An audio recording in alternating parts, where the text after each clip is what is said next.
how can we create community in a different way? That's so much of what Web3 is about. The idea being that as we grow, people can participate in the fun parts and get the pride factor of getting to stay in something and be like, yeah, I actually like voted on this style design, or I voted on this name.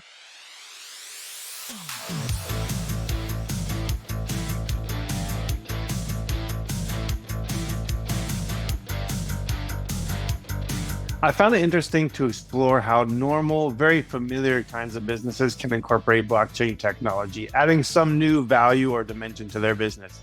That idea is also on Lana's mind, whose business, Astrid Park, already has a physical location, and they're busy renting out unique stays to folks who want to come and unwind in a beautiful spot in nature. For them, adding the park pass is an experiment to try to bring community and loyalty around a type of business that, in the age of platforms like VRBO, Airbnb, and Hipcamp, usually doesn't have much of either. So stay tuned to find out how you can be involved and follow along on their journey. Astrid Park is a ecotourism business. So it's a like in real life tourism, short-term accommodation business first that we're trying to bring into the Web3 landscape with the introduction of our Park Pass. Currently, we have one location, but we're looking to expand, and our long-term goals are to be the Hilton of unique stays. I started Astrid Park with my business partner, Jackie, who she actually had bought a Bluebird, a 1994 Bluebird bus that we now call Billy. So she runs a hair and makeup bridal business here in the Ottawa and Prince Edward County area, as well as has a makeup line. So at first it was being converted into a beauty bar. It looked really awesome and cool. And then COVID hit. And so like a lot of people, there was like this needing to pivot. And so her and I were kind of talking about things that we were curious and interested in pursuing business-wise, and the idea of converting not only Billy, but other unique campers and creating a short-term business that is very like environmentally friendly and environmentally forward-thinking kind of came up. We're both people who have created other businesses. And so for us, it just sort of spiraled into this like really fun project that we could kind of pursue, especially during like the height of COVID. And that's how Astrid Park came to be. And then we, on a whim, bought Winnie, our Winnebago. So it's a 1974 Winnebago Brave that we have given him like a full facelift. And then followed by actually purchasing and getting the Shasta. So the Shasta behind me is a 1960s replica Shasta. So it's newer, but it looks like the 1960s model. And so from there, we've just been like slowly adding in more units, brainstorming, envisioning more stuff. Our next big goal is really like purchasing our own land. Once we are able to purchase our own land, we're able to do a lot of really cool things. Our current location though, is I'm looking over, there's like a pond over there, but it's actually on a brewery outside of Ottawa, about 50 minutes outside of Ottawa, Canada, the capital, on 70 acres of land. So it's still like a really cool location where all the campers are right now, because people can come and stay and walk down to the brewery, grab a beer. The idea being that as we grow, people can participate in the fun parts and get the pride factor of getting to stay in something and be like, yeah, I actually like voted on this style design, or I voted on this name. And so there's like that fun component, the behind the scenes components that people really are often curious about. So I'm actually a business consultant. So I do business coaching and consulting. So one of my businesses is just a general coaching and consulting business. So also during COVID, before I started Astrid Park with Jackie, which for me actually sparked my appetite for renovations and physical labor, because there's a lot of physical labor involved in this. So I bought a historical home with my brothers in downtown Ottawa, like the Byward Market area. And it was a total, like everything head to toe had to get redone. So we started that project, really enjoyed that process as well, which gave me the confidence to do this one. We're using different parts of our brains, other than like obviously the marketing sales components, but it's fun to do something physically versus so much of my other business is like very intellectual. So it's like a nice change of pace. I've been doing coaching full time for, I think I'm going on like my 8th year now, 7th or 8th year. So coaching and consulting has been like, my main thing for a very long time. And then wanting to kind of try out and do other things, that's when I bought the property with my brothers and really renovated it. And now it's like a very nice little wall. And then I also became a Web3 degen. And so then there was like that component as well of like contributing to a DAO and doing all that fun stuff. I'm just a person that likes to try different things and do different things. And that's the same thing for my business partner, Jackie. We're both very like people who like to explore all of the various channels that we might possess as individuals and find ways to kind of bring that into a business creation standpoint. I think if for anyone, the first time that you kind of jump into the space of entrepreneurship, it's really scary if you're leaving some kind of stable income or job. So for me, when I first started my coaching and consulting business, there was definitely like a lot of fear because I was leaving something that in a good position. I worked in fundraising and I was just bought a house. So I was leaving something really stable and secure to pursue something that obviously had no security whatsoever.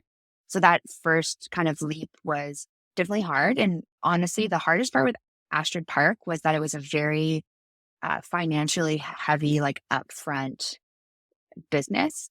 We've invested like over $100,000 into building the park as it is, and we don't even own our own land. Obviously, the trade-off is that we own like the units. I think it's always easier to do it with someone else than it is to do it alone. We all have bad days, or we have days where we're questioning, like, is this going to work, or something goes wrong. And when you are just you and your business, it can be hard. Obviously, people have like coaches and things like that to help, which is helpful and community and support. But having a business partner and or someone working on a project with you just means that you kind of can share the load as long as you have the right business partner. But with Jackie, it's just awesome because she brings other skills that I don't have to the table. We also have overlapping skills. And so it's nice to not have to do everything always.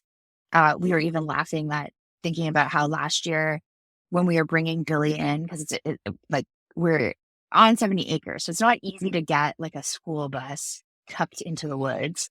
And when the tow truck dropped Billy off, we realized that our ground was uneven. And so it literally looked like Billy was like the front of the bus was floating in the sky. And I was here by myself and I'd already had such a long day of doing stuff and with like full blown about to have like a full mental breakdown.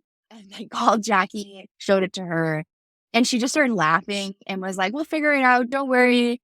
She's like, it looks bad. So even in that moment of like having a person to ground me when I was very much on the verge, it's not easy to make me come to that point, but so it's just good in those ways to share the load, to have someone who you can call when you're panicking about something and to have a person that also understands like what is going on. And it's definitely easier working with people, especially with something like Astrid Park, where there's a lot of physical labor, like financial aspects to it. And then on top, after all of that, there's still like the marketing, the sales, the operations. There's a lot of components. It's a lot easier when you have the right people supporting you. My partner, she started to like learn more about Web3 from the standpoint of it is not just like tokens that have financial value. And she started like deep diving into Bankless and like the green pill philosophy and Bitcoin. And so after a couple of months of listening to her talk about how like Web3 was so much more than just like finances, it really piqued my curiosity because a lot of what she was explaining is in alignment with things and values that I have. Plus, I obviously love entrepreneurship. Astrid Park like already existed at that point. Like we were already operational. So I just started learning more about it. And the more I learned, the more I like needed to keep learning. And then I started going to conferences. I started contributing like in a DAO, started signing up to do online accelerator programs, like really just trying to learn and do as much as possible. My curiosity, obviously coming from business coaching and consulting, was also wanting to kind of stay on top of where technology might be moving, where entrepreneurship might be moving, how communities might be formed in the future, memberships, how they can be run. There's just so many components that were very fascinating and already in my zone of what I was doing. But then this kind of opened up this new way of human coordination and incentive structures and all this stuff that I found quite fascinating. I think for me, it was NFTs. Definitely NFTs, not necessarily from like although like I'm a hardcore like dead fella, I'm a dead fella on Twitter. I like love all of that kind of like those social components of NFTs. But I think even just like the technology aspects of it, I thought it was really cool how you could have, the deed of your house could technically be an NFT. Obviously, for something like Astrid Park, the park pass, it's kind of like a membership pass slash like reward system thing. So there was like a lot of cool ways in which you could use it technology wise. I like the community aspects. My coaching background, like I run so many memberships, offer so many kinds of programs. That also all clicked for me. I was definitely, though, skeptical of the like buy it once and have it last forever piece. For me, I was like, oh, so when that runs memberships, like that math doesn't check out. But that's why I like protocols like Unlock Protocol, because you can still have an NFT membership pass, but that has is still a subscription model where people pay. So there's the technology is also enhancing that experience. That was like my first hook. I went to East Denver after having kind of been doing online stuff for, like 6 months. And then just that really like hook, line, and sinker. Like learning about DeSci was a huge, all of the things that they're looking to do with science, with the environment. I love like, universal basic income, even though I understand like the intricacies of it are quite difficult. The fact that people are discussing it and experimenting with it is very fascinating. Public goods, like learning more and more about Bitcoin and also just people in general, like wanting to fund public goods. Because again, very adamant that like legacy institutions don't always serve us properly. So it was just cool to see, oh yeah, all of these other interests I have outside of entrepreneurship are being discussed at this conference. And I go to a lot of conferences, and I like a crypto conference is like on a different level. So then I started going to like ETH global ones, hacked, like it just kept spiraling, like the addiction goes further and further. For the park pass, we're always kind of experimenting with what it should look like. Originally, our actual goal was to do like a more like revenue share, but for legal reasons, that wasn't possible. Astrid Park as a business needs a lot of capital to keep growing. And so is there a way for us to like work with our community to help us like get some of what it is that we need so we can expand, and then be able to like subsequently like very heavily reward our community for doing so? So the park pass is kind of was like our first experimenting. Like Astrid Park exists whether or not we have a park pass. It exists outside of like Web3 and blockchain tech. We're just experimenting with ways in which we can solve our problems, reward people with how can we create community in a different way? How can we try things differently? That's so much of what Web3 is about. But it's definitely hard because most people, they say they want utility, but that's code word for speculation. I want my NFT to increase in value, and that's the utility I want. And the park pass is something that you buy and you use, and it incurs value over time because you essentially earn points for just holding the pass, which then you can redeem for stays. And then again, we're not a Web3 native business, but I think that most businesses in the future won't be. Most businesses will use blockchain tech or various Web3 applications to enhance what they're already doing versus everyone being like a tech startup first business. So we're also kind of experimenting with that to show other businesses like how you could use this technology without actually having to be like a tech company. Yeah, like we're currently an off-grid camper motel. So we are like not a tech company. So for us, the idea is like we have phase one, we're experimenting with it. There's a limited number of NFTs. This phase will have like the most amount of perks associated with it because like we only have one location.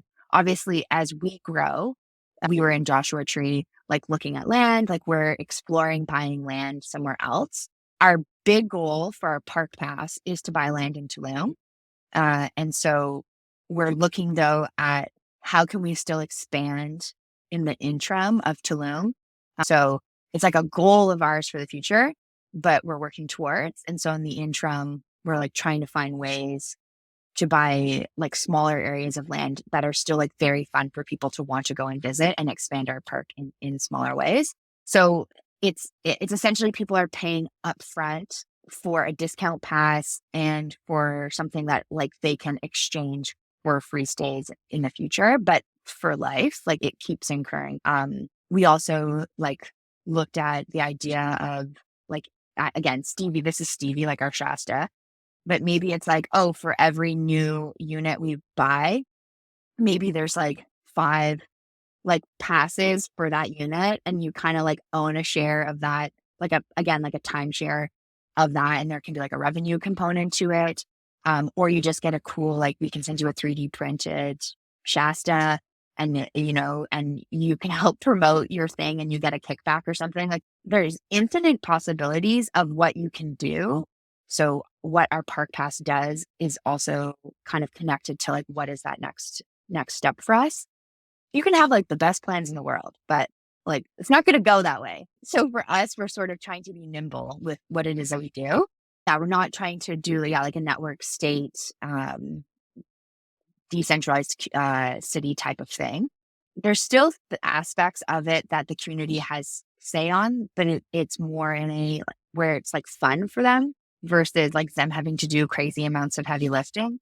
As an example, let's say we're looking at buying like an Airstream or a bowler, and we found these 2 cool things. We might throw it out to the community to be like, what are your votes on it? All of our units are individually, like they have a name and they have an individual theme. So they're not all the same.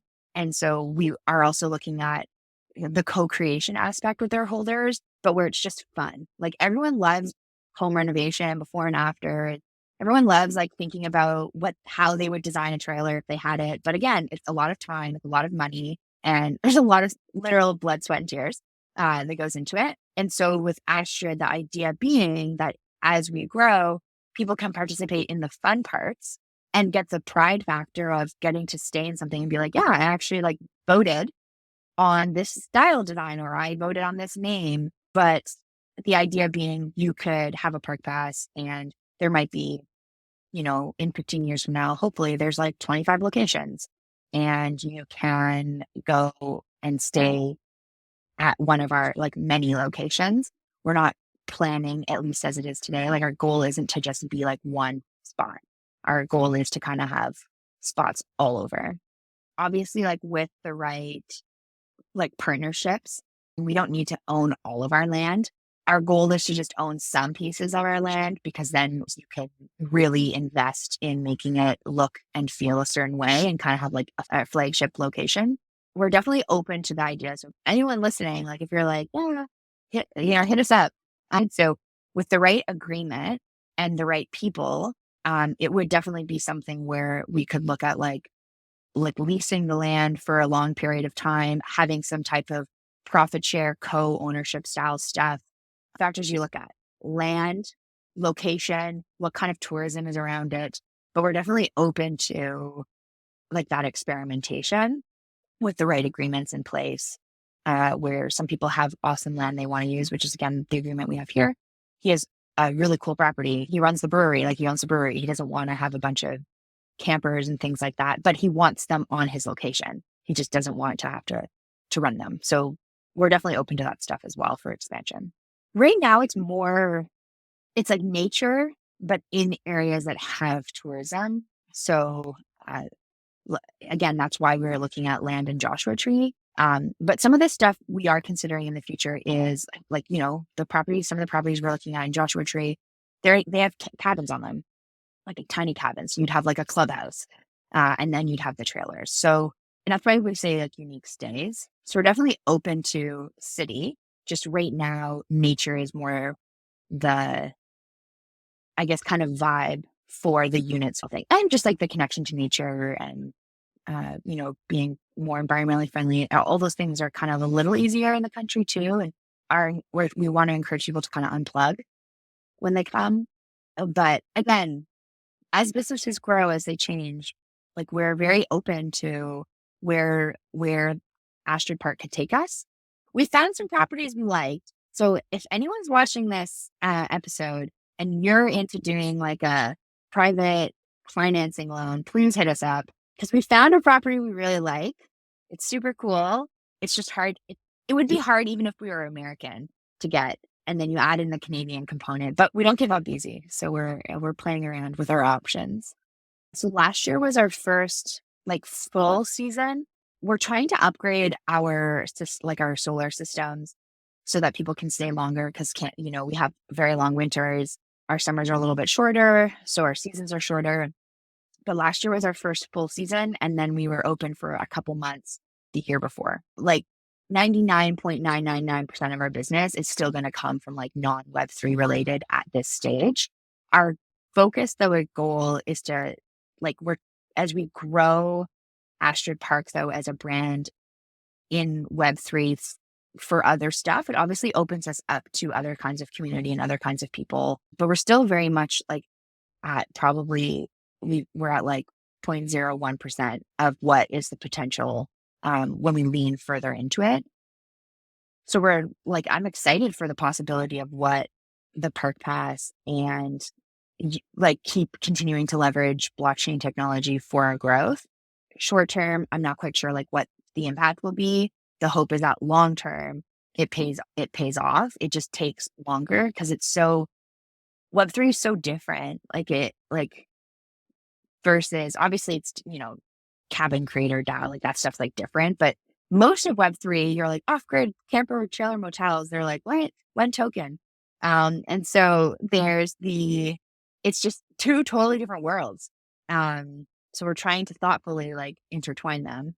So we're curious almost like on the reversal if the like already established brand of Astrid Park actually gets us more buy-in in the Web3 space, because so many Web3 people have been burned by like promises of things and then they get rugged. And then we almost have the flip side where we're like, but we have like a physical location already. We've already been in operation, but there's still so much distrust. So we're kind of curious on the reversal if this season allows us to sell more park passes. Like the park passes are our way to kind of try to expand, but our park passes are not our like revenue generator. We aren't looking to like profit off of our community. Our main revenue stream is just normal guests staying at Astrid Park.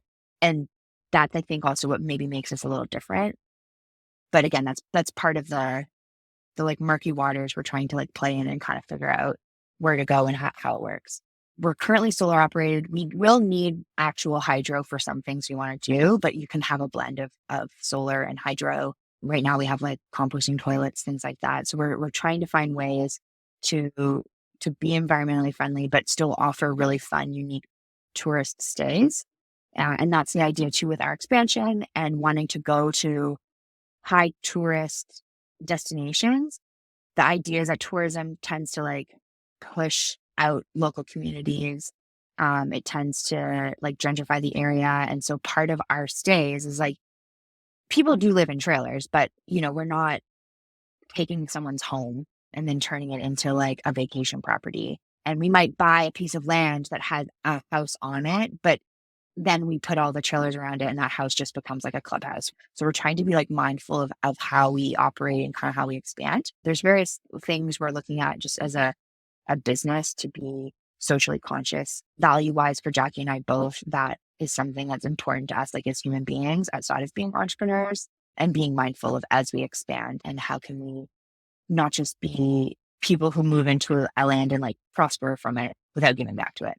And then at this stage too, like it's not as though the Park Pass has like 10,000 people holding it. So there's also just the idea of like, you can buy it for someone and be like, hey, I bought this for my friend. This is who they are. And then we would just figure out how to do it. Like we had one woman buy it for her and her partner for Christmas. They bought 2 Park Passes and she was messaging us and she's like, I don't even know what crypto is. I don't know what an NFT is. But on Instagram, we call it a Park Pass. But she was like, I don't really understand any of the tech, but I want the pass because we want to go to stay and we think that's really cool. And it's a cool way to support like a small business. And she bought it for her and her wife, even though she's like, I know nothing. Like I know zero. But you just needed your email. You just need your credit card and your email. So, and that's the stuff where it's so introductory what we're doing right now with blockchain, because the nature of our brand like, our brand is small, but like most people in our audience are non Web3, but there are some. So, yeah, like looking at though, just having like a QR code where you can kind of like mint a POAP or something like that. And that's the cool thing with blockchain, why we want to even dabble with it, because part of what we're trying to build is not just for right now, but it's also the idea of like, where will blockchain technology be in 5 years from now? We are a business outside of Web3. Like we have a lot of like long-term goals. So it's just cool to kind of build alongside the technology. Yeah, collecting stamps. Like we talked about, even kind of like using like what my BFF does with the perk shop. So you have your NFT, and then maybe your NFT, like there's perks associated with said NFT. And as long as they haven't been claimed, you can claim it. And yeah, that might be like claiming a like mailed to your house, 3D printed, like Billy the Bluebird bus or something like that. So we could actually create like a guest book, a digital guest book built on blockchain, and people not even know that it is. And that's why it's fun. There's a lot of things you can do. And that's the reality of how it works. There are infinite ideas. It's just what's necessary, what are people actually going to use, and what makes sense for like what it is that you're doing, and trying to balance the two. It's just like sprinkling in these fun like Web3 components where they make sense, while knowing that hopefully in the future we can like go crazy.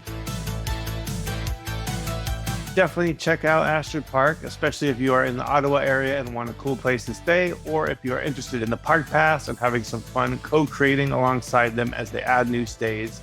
You can check it out at astridpark.co.